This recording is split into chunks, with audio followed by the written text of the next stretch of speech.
Sarah Thompson and Michael Reynolds were deeply in love. After dating for 3 years, Michael finally proposed on a warm summer evening at the same park bench where they first met. Sarah said yes without hesitation, tears of joy streaming down her face as Michael slipped the modest diamond ring onto her finger. They were perfect together. She was outgoing and creative, while he was thoughtful and hardworking. That same night, Sarah called her parents with the exciting news.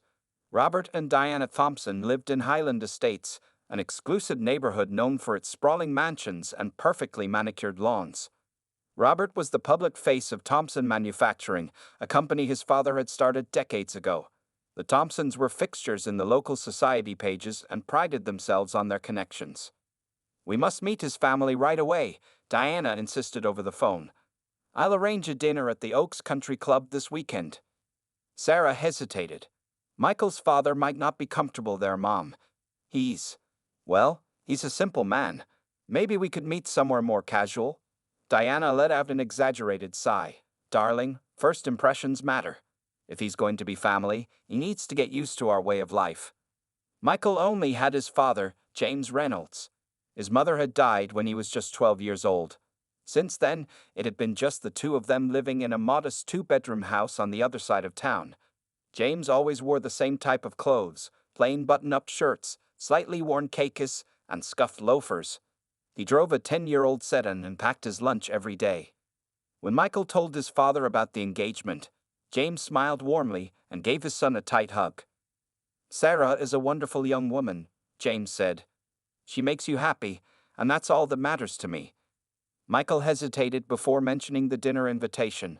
"Her parents want to meet you at their country club. I know it's not really your scene, Dad." James patted his son's shoulder.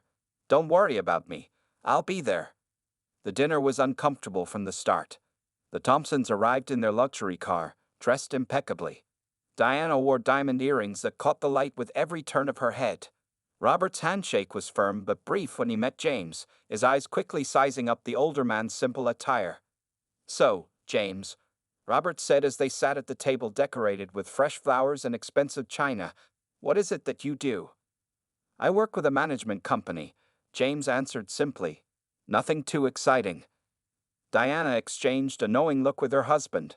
"Well, we all have to make a living somehow." Throughout dinner, the Thompsons dominated the conversation with stories about their recent European vacation, their country club memberships, and their daughter's accomplishments. They asked James very few questions, and when they did, they barely listened to his answers. "We're thinking of a spring wedding at the Grand Hotel," Diana announced. "We've been members there for years, so they'll give us priority booking." Sarah looked uncomfortably at Michael. They hadn't discussed any wedding plans yet. "Perhaps we should let Sarah and Michael decide," James suggested gently. Robert laughed too loudly. "Weddings are expensive affairs. I assume we'll be handling most of the arrangements since—" He gestured vaguely toward James without finishing his sentence. "Dad," Sarah whispered, embarrassed. As they left the restaurant, Diana pulled Sarah aside. "Darling, is his father always so simple? What exactly is this management work he does?" Sarah frowned. "Michael says his dad works hard and has always put him first. That's what matters." What Sarah didn't know, what none of them knew, was that there was much more to James Reynolds than met the eye, and the Thompsons would soon discover just how wrong first impressions could be. The months before the wedding became increasingly tense. Diana Thompson took control of every detail, from the flowers to the menu. She created a wedding planning group chat that included Sarah, Michael, Robert, and reluctantly, James. Every day, the chat buzzed with messages about costs, venue options, and guest lists. "We've secured the Grand Hotel ballroom," Diana wrote one afternoon. "It's $30,000 for the space alone, but worth every penny for our princess." James rarely commented in the group chat. When he did suggest a more affordable venue with beautiful gardens, Diana quickly dismissed it. "We can't possibly ask our friends to attend a wedding in a public park," she wrote. "What would people think?" Sarah noticed how her parents treated James. During planning meetings at their home, they would offer James the oldest chair in the living room while everyone else sat on plush sofas. They served him coffee in a plain mug while using their fine china for themselves. These small insults made Sarah uncomfortable, but Michael assured her that his father didn't mind. "Dad's never cared about fancy things," Michael explained. "He just wants us to be happy." One Saturday, the two families met to discuss the wedding budget. Robert Thompson spread spreadsheets across his mahogany desk and adjusted his expensive glasses. "So, the total comes to just under $100,000, Robert announced, looking directly at James. "We'll cover 90%, of course, since that's the tradition for the bride's family. For your share, James, that's around $10,000. I hope that won't be too much of a burden for you." The way Robert emphasized burden made Sarah cringe. She knew her parents were showing off their wealth while subtly mocking James's perceived lack of it. James simply nodded. "I'll handle my portion." Diana laughed lightly. "We can always scale back if necessary. Not everyone understands the importance of these social occasions." Later that week, Sarah overheard her mother on the phone with her aunt. "His father is so ordinary," Diana whispered, not realizing Sarah had entered the kitchen. "Wears the same tired blazer to every meeting. Probably all he owns. Michael seems nice enough, but clearly doesn't come from our world." Sarah slammed her purse on the counter to announce her presence. Diana quickly ended her call. "Mom, I wish you would stop judging Michael's father," Sarah said, her voice shaking. "He's a good man." Diana patted her daughter's hand. "Of course he is, dear. We're just concerned about differences in expectations. Lifestyle compatibility is important in marriages." As the wedding date grew closer, the Thompsons held an engagement party at their country club. They invited all their influential friends but told Sarah they could only accommodate a few of Michael's family friends due to space limitations. In reality, the ballroom was half empty. During the party, Robert cornered James by the bar. "So, James, will you be getting a new suit for the wedding?" Robert asked, eyeing James' well-worn blazer. "The photographer we've hired is quite expensive. Everyone should look their best." James sipped his water calmly. "I have something appropriate to wear." Robert chuckled. "If you need recommendations for places that rent formal wear, I'm happy to suggest a few." Across the room, Michael watched the interaction with growing frustration. He approached Sarah, who was chatting with her bridesmaids. "Your dad is at it again," he whispered. "Why do they insist on treating my father like he's beneath them?" Sarah squeezed his hand. "I'm sorry. They've always been like this about status and money. It's embarrassing." What the Thompsons didn't realize was that James had noticed every slight, every dismissive comment, and every condescending look. He didn't react because he had learned long ago that character revealed itself over time. James had built his entire life around judging people by their actions, not their words. And James Reynolds had very good reasons for keeping his true identity hidden. Reasons that would soon turn the Thompsons' perfectly planned wedding into a day they would never forget. For all the wrong reasons. The truth about James Reynolds was far different from what the Thompsons imagined. On a typical Tuesday morning, James woke at 5:30 a.m., put on his usual modest clothes, and drove his old sedan to a nondescript office building on the edge of town. But instead of going through the main entrance, he drove around to the back, where a private elevator waited. The elevator took him to the top floor, where his assistant Meredith greeted him with a cup of black coffee. "Good morning, Mr. Reynolds," she said, handing him the coffee. "The Tokyo meeting is in 20 minutes, and the quarterly reports are on your desk." James nodded, walking into his spacious corner office with views of the entire city. On the wall hung a single-frame photo of his late wife and a younger Michael at a baseball game. The rest of the space was minimal and functional. What the Thompsons didn't know, what very few people knew, was that James Reynolds was the founder and CEO of Reynolds Enterprises, a global investment firm that controlled assets worth billions. James had built his company from nothing, working night shifts to pay for his business degree after his wife died. His philosophy was simple: live modestly, invest wisely, and judge people by their character, not their wallet. 5 years ago, Reynolds Enterprises had quietly acquired Thompson Manufacturing when it was on the verge of bankruptcy. Robert Thompson had mismanaged the company badly, making risky investments and spending lavishly on executive perks. To avoid a public failure, James had arranged the deal through holding companies, allowing Robert to remain as the public face of the business while actual control passed to Reynolds Enterprises. Robert never knew who really owned his company now. He simply followed directives from the board, actually James's management team, and took credit for the company's recovery. James had recognized Robert's name immediately when Michael first mentioned Sarah's family. He had considered telling Michael the truth, but decided to wait. He wanted to see how the Thompsons would treat an ordinary man without knowing his wealth or power. That morning, after his Tokyo meeting, James called in his trusted lawyer and friend, David Chen. "The wedding is in 3 weeks," James said, looking out the window. "I need to know what would happen if I revealed my position to the Thompsons." David adjusted his glasses. "Legally, nothing changes. The acquisition agreements are solid. But it would certainly shock them to learn that the man they've been looking down on actually controls their livelihood." James nodded slowly. "I'm not interested in embarrassing them. I just want to protect Michael and Sarah." "And if the Thompsons continue their behavior?" David asked. "Then they leave me no choice," James replied. "Character matters, David. It always has." Later that week, James received an email from Diana Thompson with the final wedding preparations. The message was full of reminders about what time to arrive and what to wear, written as if James might not understand basic social conventions. The email ended with, "We've arranged for the parents' table to include several important business associates of Robert's. Please try to be engaging, though we understand if you're not comfortable with such conversations.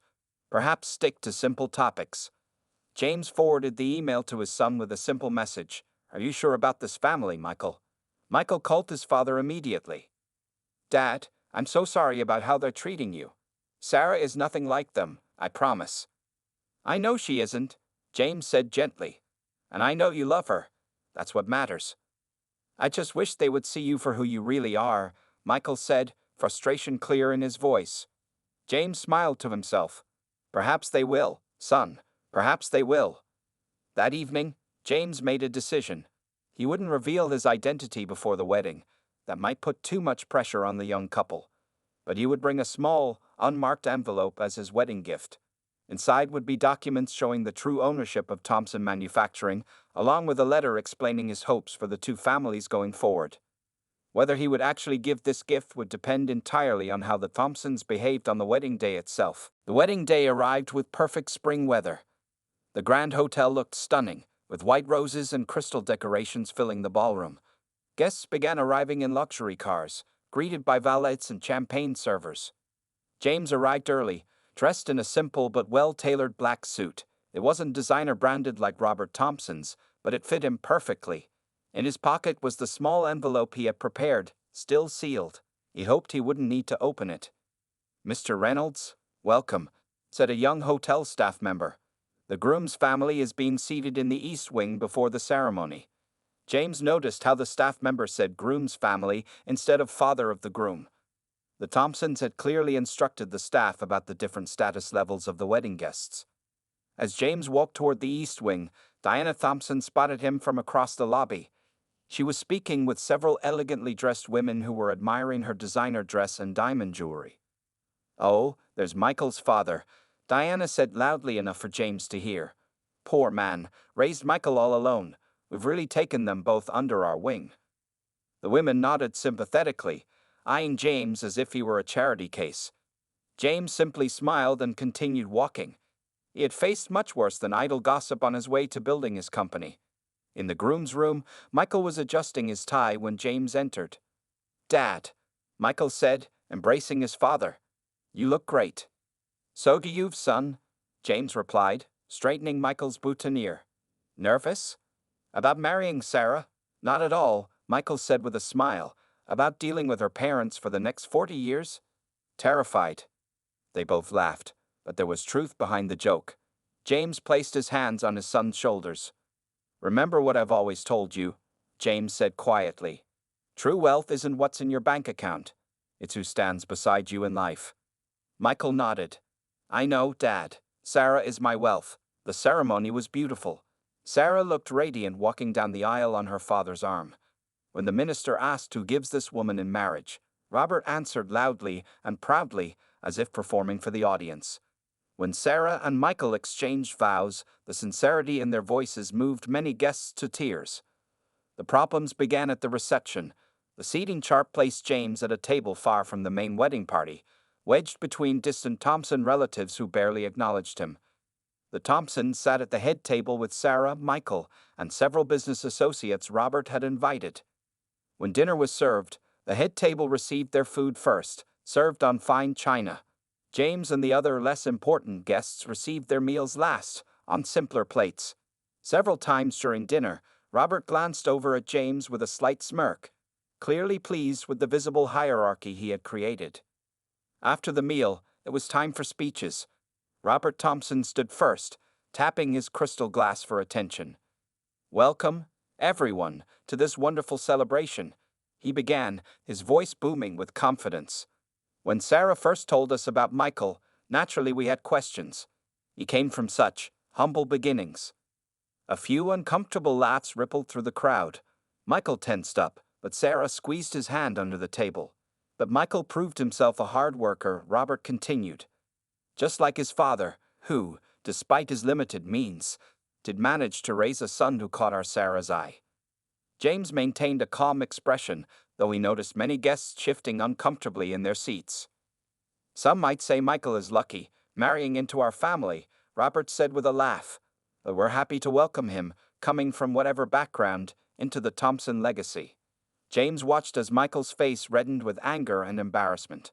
Sarah looked mortified, staring down at her plate. This was supposed to be their special day, and Robert was turning it into a showcase for his own perceived superiority. As Robert continued his speech, James quietly slipped the envelope from his pocket and placed it on the table. He had hoped not to use it, but Robert's behavior was leaving him little choice. The document inside would change everything, not for James's sake, but for his son's. As Robert Thompson finished his speech, uncomfortable silence filled the ballroom. He raised his glass high, seemingly oblivious to the tension he had created. "To my beautiful daughter and her fortunate husband," Robert concluded with a smirk. People clapped politely, many avoiding eye contact with Michael or James.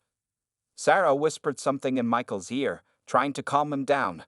Michael's jaw was clenched tight, his knuckles white around his water glass.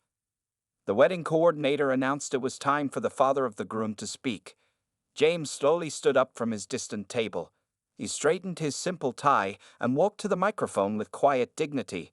Many guests expected an awkward, perhaps even embarrassing speech from the plainly dressed man. "Thank you all for coming today," James began in a clear, confident voice that surprised many. "Love is a remarkable thing.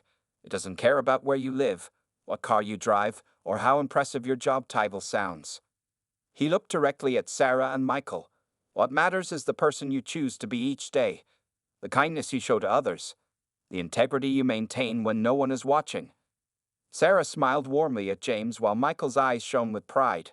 From their table, Diana shifted uncomfortably while Robert checked his watch impatiently.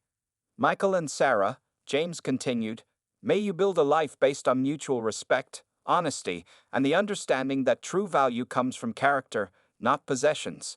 He raised his glass to the bride and groom. The crowd applauded more enthusiastically than they had for Robert's speech. James nodded slightly and returned to his seat, placing the envelope back in his pocket. Perhaps it wouldn't be necessary after all. The reception continued with the couple's first dance. As the evening progressed, James noticed how warmly Sarah treated everyone, regardless of their status. She was nothing like her parents, who continued to network with only the wealthiest-looking guests. During the cake cutting, Robert approached the gift table, loudly commenting on the presents. "Look at this beautiful silver serving set," he announced to nearby guests. "Must be from the Hamiltons. They always have excellent taste." He continued examining gifts, making a show of reading cards and guessing which expensive presents came from which important guests. When he reached a small white envelope with James's name on it, he picked it up and frowned. "Well, at least everyone contributes what they can," Robert said loudly enough for nearby guests to hear. "I'm sure James's card is very thoughtful." Michael, who had been watching his father-in-law's performance with growing anger, started to walk over. But before he could reach Robert, someone else stepped in. "You know, Mr. Thompson," said David Chen, James's lawyer and friend, who had been invited as Michael's guest, "you might want to be careful about judging things by their appearance." Robert dismissed him with a wave. "I'm just saying, some people give what they can afford. Nothing wrong with that." And what if what Mr. Reynolds can afford is much more than you imagine? David replied calmly. This caught the attention of several nearby guests, who paused their conversations to listen. What are you talking about? Robert asked, his tone suddenly less confident. David was about to respond when James appeared at his side, placing a hand on his friend's shoulder. This isn't the time or place, David, James said quietly. But by now, a small crowd had gathered, curious about the tense exchange. Michael and Sarah joined them, concern written on their faces. What's going on? Sarah asked, looking between her father and James. Robert held up the white envelope. Your father-in-law's wedding gift, probably a $20 bill and a card from the dollar store. Several gasps echoed through the group. Even Diana looked embarrassed by her husband's crude remark. Dad, Sarah exclaimed, horrified. Michael stepped forward, his patience finally gone. Mr. Thompson, you've been insulting my father since the day you met him. You know nothing about him, or what kind of man he is. I know enough, Robert retorted, his face flushed from too much champagne. A man in a cheap suit who works some vague management job. We all know what that means. James stood silent, watching the scene unfold. The moment he had wanted to avoid had arrived. Actually, David said, no longer able to contain himself, that management job is CEO and majority owner of Reynolds Enterprises. He looked directly at Robert. The company that owns Thompson Manufacturing. Your company, Mr. Thompson. A stunned silence fell over the wedding reception. The music seemed to fade into the background as guests tried to process what they had just heard. Robert Thompson stood frozen, the small white envelope still clutched in his hand. His face drained of color, making his expensive tan look suddenly artificial. That's impossible, Robert finally stammered, looking from David to James. Thompson Manufacturing is? It's our family business. Has been for generations. James sighed deeply. He had wanted to avoid this public revelation, especially on Sarah and Michael's wedding day. He glanced apologetically at the young couple before turning back to Robert. 5 years ago, your company was 3 months away from complete bankruptcy, James explained quietly, trying to keep the conversation from spreading further. You had taken out high-interest loans, made poor investments, and spent company money on personal luxuries. Diana Thompson pushed through the small crowd that had gathered. What is this nonsense? Robert, tell them they're lying. But Robert couldn't speak. His eyes were wide with recognition as the truth began to sink in. He remembered the mysterious investment group that had saved the company, the representatives who never showed their faces but sent instructions through lawyers and management consultants. Group 7 Holdings, Robert whispered. That was you? James nodded. One of my subsidiary companies, yes. We acquired 70% of Thompson Manufacturing in exchange for clearing its debts and providing capital for growth. Guests were now openly staring. Someone had even stopped the music, leaving the entire reception in uncomfortable silence. Sarah looked at Michael in shock. Did you know about this? She whispered. Michael shook his head, equally stunned. I had no idea, Sarah. Dad never told me. James stepped closer to the couple. I'm sorry this is coming out now. This was supposed to be your day. Diana's shock quickly turned to anger.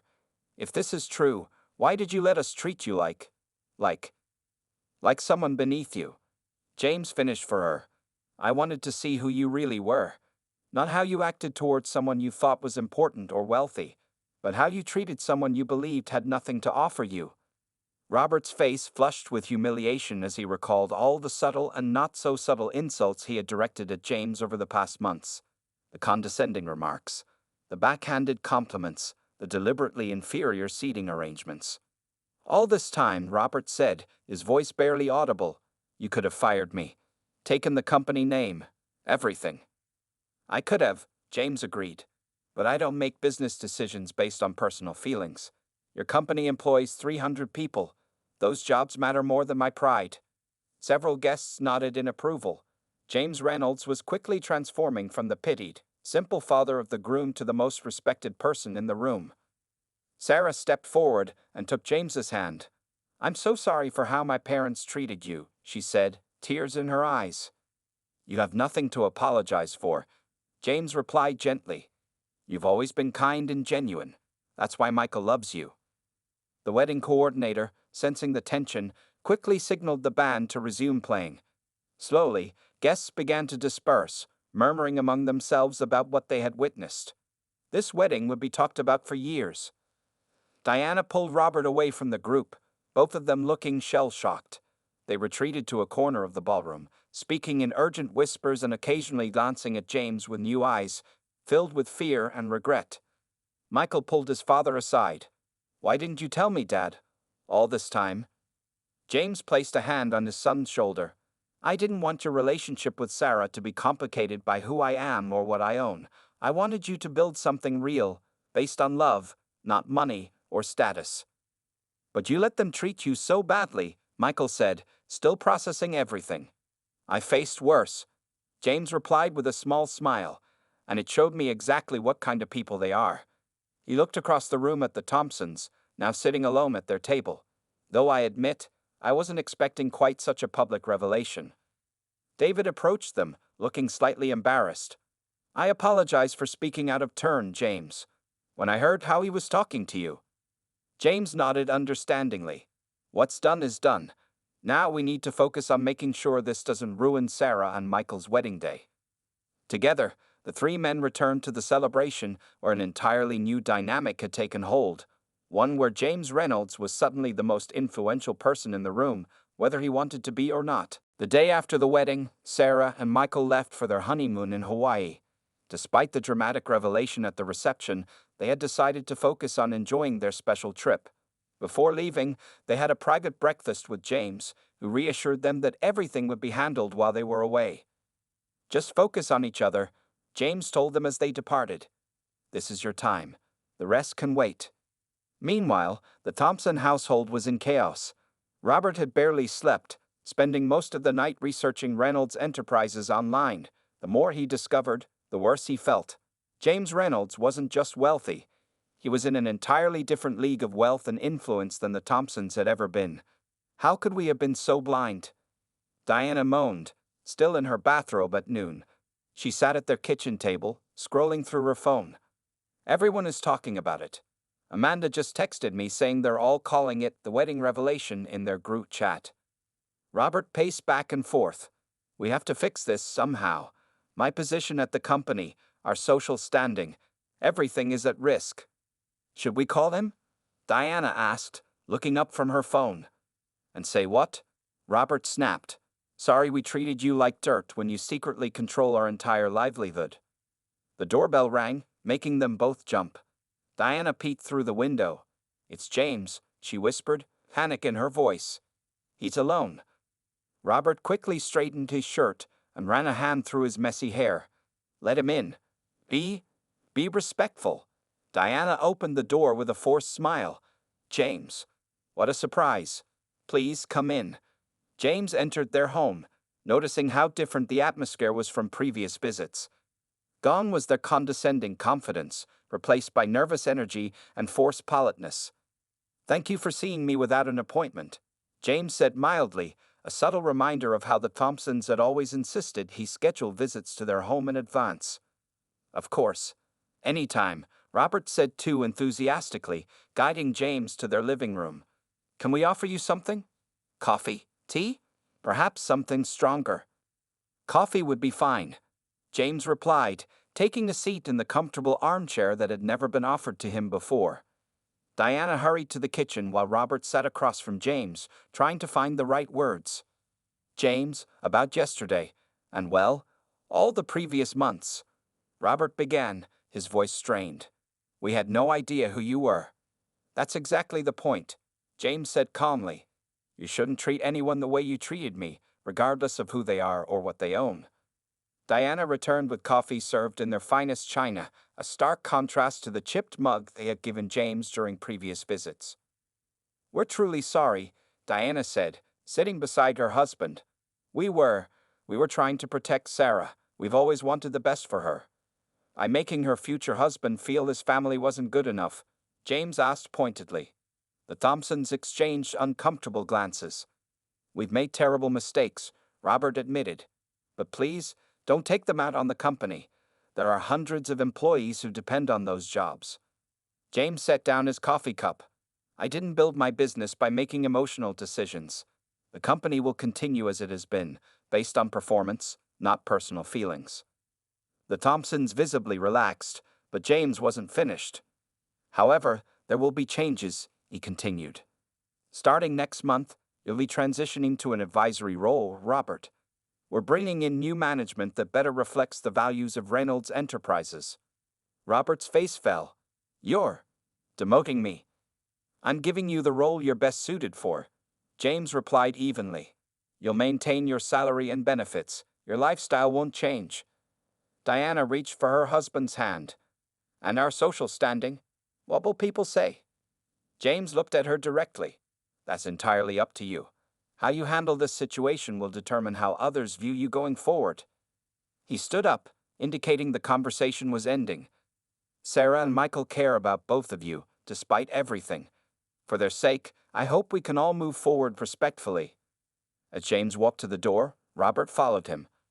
James, he said quietly, why did you come here today? You could have sent lawyers or done this over the phone. James turned to face him. Because that's not who I am. I believe in looking people in the eye, especially for difficult conversations. With that, James left the Thompson home, leaving Robert and Diana to consider how dramatically their world had changed and how their own behavior had brought them to this moment. 6 months after the wedding, Sarah and Michael hosted a dinner at their new home. It was a modest but beautiful house in a quiet neighborhood, purchased with a small down payment they had saved themselves. Although James had offered to help, the young couple wanted to build their life on their own terms. The autumn evening was cool and pleasant as James arrived first, carrying a bottle of wine and a homemade apple pie. He still dressed simply, though he no longer needed to hide his identity. Some habits were hard to break, and James found comfort in staying true to himself. Dad. Michael greeted him with a warm hug. Come in. Sarah's just finishing up in the kitchen. Sarah emerged, wiping her hands on an apron. She embraced her father-in-law with genuine affection. That pie smells amazing, she said, taking it from him. Your mother's recipe? James nodded. She would have loved you, Sarah. The doorbell rang again. Michael and Sarah exchanged looks before Michael went to answer it. The Thompsons stood on the porch, looking noticeably different from 6 months ago. Robert had lost weight, and Diana's usual perfect makeup was more subtle. They carried a small plant as a gift. Mom, Dad. Sarah greeted them with hugs. I'm so glad you could come. The Thompsons entered cautiously, nodding respectfully to James. The last 6 months had been a humbling journey for them. Robert had accepted his new advisory role at the company without public complaint. Though they still lived in their large house, they had scaled back on extravagant spending and ostentatious displays of wealth. We brought a housewarming gift, Diana said, handing the plant to Sarah. It's a peace lily. The florist said they're good for bringing harmony to a home. The symbolism wasn't lost on anyone. Dinner was initially awkward, with careful conversations about safe topics like the weather and recent movies. But as they shared the meal Sarah had prepared, something unexpected happened. The barriers began to lower. This is delicious, Sarah, Robert said sincerely. Did your mother teach you to cook like this? Sarah smiled. Actually, Michael and I took cooking classes together during our engagement. Remember, Mom? You thought it was silly at the time. Diana looked embarrassed. I was wrong about many things. Michael raised his glass. To learning and growing. All of us. They all drank to that, the atmosphere warming slightly. After dinner, while Sarah served coffee and James apple pie, Robert finally addressed the elephant in the room. James. He began, his voice steady but humble. These past months have been enlightening. Losing my position as CEO was difficult, but necessary. I wasn't the leader the company needed. James nodded, appreciating Robert's honesty. The new management has implemented programs I would never have considered, Robert continued. Employee ownership shares, paid family leave, community investment initiatives. The company is thriving in ways it never did under my leadership. It's not just about profit, James replied. It's about creating value for everyone involved. Diana touched her husband's arm supportively. We've been doing a lot of thinking about value lately. What really matters. Sarah reached across the table to take her mother's hand. I'm proud of you both. Change isn't easy. As they enjoyed the apple pie, conversation flowed more naturally. They talked about Michael's recent promotion, Sarah's new photography business, and plans for the holidays. Not once did anyone mention status, appearances, or social connections. Later, as they said their goodbyes, Robert pulled James aside. "I don't expect us to become best friends," he said quietly, "but I hope we can be family, for their sake." He nodded toward Michael and Sarah, who were laughing together as they cleared the table. James considered this for a moment. Family doesn't mean forgetting the past. It means choosing to build a better future despite it. The two men shook hands, an understanding passing between them. As the Thompsons drove away and Michael closed the front door, Sarah leaned against her husband with a contented sigh. "That went better than I expected," she said. James smiled at the young couple. "Life rarely follows the path we expect. The test of character is how we handle the surprises." Michael put his arm around Sarah. "Speaking of surprises," he looked at his wife, who nodded encouragingly. "We're going to have a baby," Michael announced, his face breaking into a wide smile. "You're both going to be grandfathers." James's eyes filled with tears as he embraced them both. In that moment, the past tensions between the families seemed small compared to the future they would all share. Some lessons came at a high price, but they created the possibility for genuine change, and in the end, that was worth more than all the wealth and status in the world.